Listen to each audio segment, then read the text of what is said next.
बिस्मिल्लाहिर्रहमानिर्रहीम इय्याका नअबुदु व इय्याका नस्तईन। अस्सलाम वालेकुम रहमतुल्लाहि व बरकातहू। नाज़रीन, उम्मीद करता हूँ आप सब खैरियत से होंगे और आप लोगों की ज़िंदगी अच्छी गुजरी होगी। मैं हूँ अमाद मजीद, आप देख रहे हैं यूट्यूब चैनल। आप सबको मैं अपने इस यूट्यूब चैनल के ऊपर खुशामदीद कहता हूँ। इस वीडियो में आपके साथ जो खबरें डिस्कस करूंगा, आज की बड़ी खबरें लेकर आपके खिदमत में हाज़िर हूँ। आज है 12 अक्टूबर, साल है 2022।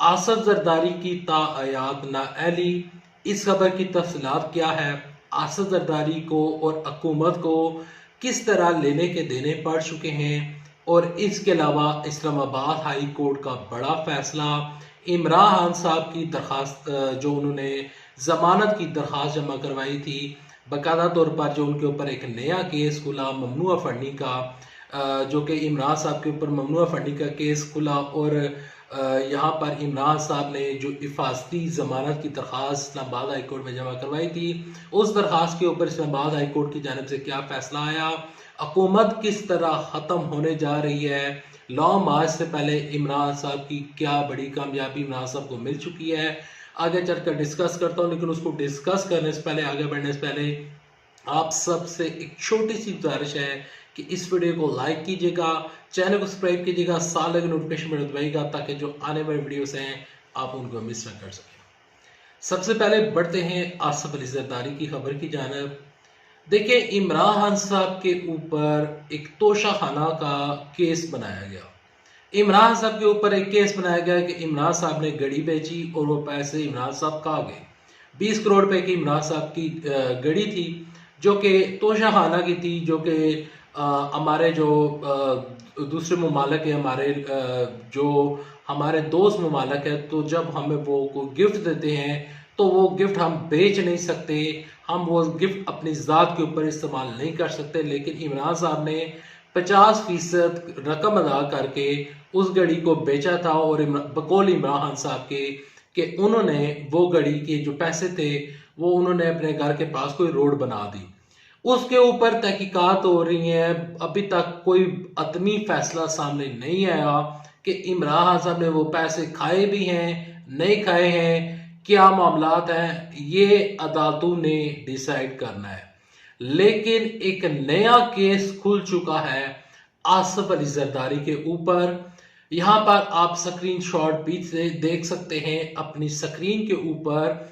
आप इस स्क्रीन शॉट को बाकायदा तौर पर रोकर पढ़ भी सकते हैं कि तहरीके इंसाफ ने आसफ जरदारी के खिलाफ एक रेफरेंस जमा करवाया है, और रेफरेंस में यह लिखा गया है कि आसफ जरदारी बतौर सदर पाकिस्तान तोशा खाना का कोई भी गिफ्ट नहीं ले सकते। तोशा खाना का ये जो इन्होंने कार्स ली, कार्स जो हैं वो आसफ जरदारी नहीं ले सकते थे, क्योंकि आइन में इस चीज की इजाजत नहीं देता। आइन वजीर आजम को तो इजाजत देता है, लेकिन आइन इस चीज की इजाजत सदर पाकिस्तान को नहीं देता। यूसुफ रज़ा गिलानी ने 3 गाड़ियां ली थी और 3 गाड़ियों की कीमत अदा की थी या नहीं अदा की थी, तो उसके ऊपर भी तहरीके इंसाफ को बड़ा इतराज है कि इन लोगों ने इस तरह कौमी खजाने को नुकसान पहुंचाया। आसफ जरदारी किस तरह गाड़ियां ले सकते हैं, ये तो आइन भी इस चीज की इजाजत नहीं देता। ऐसा तहरीके इंसाफ का मौकफ है, और तहरीके इंसाफ ने ये जो रेफरेंस जमा करवाया है, इस रेफरेंस में बाकायदा तौर पर लिखा गया है कि आसफ जरदारी ने अपने इख्तियार का नाजायज इस्तेमाल किया, तो लिहाजा आसफ अली जरदारी को नाअहल किया जाए। अब आसफ जरदारी तायात नाअहल होते हैं, नाअहल होते हैं या नहीं होते हैं, ये अदालतों ने डिसाइड करना है। इस रेफरेंस में कितनी जान है, ये जो हवाला तहरीके इंसाफ दे रहे हैं, ये डिसाइड करना है अदालतों ने, और इसके ऊपर कब केस शुरू होगा, कब सुनवाई होगी। लेकिन आसफ जरदारी साहब जो हैं वो बड़ी मुश्किल में फंस चुके हैं, क्योंकि अब अदालतों में उनको इस चीज के ऊपर जाकर जवाब देना पड़ेगा। तो इनको लेने के देने पड़ गए हैं जो केसेस इन्होंने इमरान साहब के ऊपर शुरू किए थे, अब वही केसेस इनके खिलाफ बनते जा रहे हैं। और इसके अलावा सुप्रीम कोर्ट से भी मैं आपको एक खबर दे देता हूं। वैसे तो मैं चाह रहा था कि वो अपनी किसी नेक्स्ट वीडियो में आपके साथ शेयर करूंगा, लेकिन मेरे अचानक ज़हन में आई तो मैंने कहा आपके साथ शेयर कर दूं। सुप्रीम कोर्ट में जो इस टाइम नैब के केसेस का केस लगा हुआ है, तो उसके ऊपर मैं आपको खबर देता हूं कि सुप्रीम कोर्ट ने जो हाई प्रोफाइल केसेस हैं, जो कि काफ़ी अरसे से पड़े हुए थे और काफ़ी पुराने केसेस थे, तो उनकी भी जो तफसीलात हैं वो बाकायदा तौर पर सुप्रीम कोर्ट ने मंगवा ली हैं। यहाँ पर मैं आपके साथ ये खबर शेयर करना चाहता हूँ कि सुप्रीम कोर्ट की ये जो उन्होंने हाई प्रोफाइल का केसेस के जो उन्होंने तफसीलात मंगवाई हैं, उसकी इंशाल्लाह आज ही मैं कोशिश करूंगा एक नेक्स्ट वीडियो डाल दूं, जिसमें आपको मैं आगाह कर दूंगा कि वो खबर क्या है और उस खबर की तफसीलात क्या है। अब बढ़ते हैं अगली खबर की जानब। अगली खबर की जानब बढ़ने से पहले आपसे डिस्कस करते हैं कि राना सनाउल्लाह साहब अभी तक वो गिरफ्तार नहीं हो सके। राना सनाउल्लाह की गिरफ्तारी जो है वो भी लटकी हुई है और उसके ऊपर तहरीक इंसाफ को शदीद एतराज़ात हैं कि राना सनाउल्लाह को गिरफ्तार अभी तक क्यों नहीं किया जा सका। ममनुआ फंडिंग केस, आज की अगली खबर। ममनुआ फंडिंग केस, इमरान खान की हिफाजत जमानत की दरखास्त पर एतराज़ात। इस खबर की तफसीलात कुछ यूं है कि इस्लामाबाद इमरान खान ने ममनुआ फंडिंग का मुकदमे दर्ज होने के बाद हिफाजती जमानत के लिए अदालत से रुजू कर लिया। वफाकी तहकीकाती अदारे FIA chairman PTI Imran Khan के खिलाफ ममनुआ फंडिंग का मुकदमा दर्ज किया है, जिसके बाद साबिक वजीर आजम ने गिरफ्तारी से बचने के लिए अदालत से रुजू किया। इमरान खान ने हिफाजती जमानत के लिए इस्लामाबाद हाई कोर्ट में दरख्वास्त दायर की, जिसमें मौक़िफ़ इख्तियार किया गया कि FIA के फॉरेन एक्सचेंज एक्ट के तहत मुकदमा दर्ज कर रखा है, अदालत हिफाजती जमानत मंजूर करे ताकि मुतलका अदालत में पेश हो सके। दूसरी जानब रजिस्ट्रार इस्लामाबाद हाई कोर्ट ने इमरान खान की हिफाजती जमानत की दरख्वास्त पर 3 एतराज़ात लगा दिए हैं। यानी कि इस्लामाबाद हाई कोर्ट का ये बड़ा फैसला है और उन्होंने 3 बड़े एतराज़ात लगा दिए हैं। 3 एतराज़ात क्या है वो आपके साथ शेयर करता हूँ। रजिस्ट्रार हाई कोर्ट ने एतराज़ किया है कि इमरान खान ने बायोमेट्रिक नहीं कराई, FIR की गैर मुसद्दका नकल लगाई गई है और खसूसी अदालत में जाने से पहले हाई कोर्ट कैसे आ सकते हैं। तो आप हाई कोर्ट में कैसे आ सकते हैं, ये हाई कोर्ट का बड़ा फैसला है।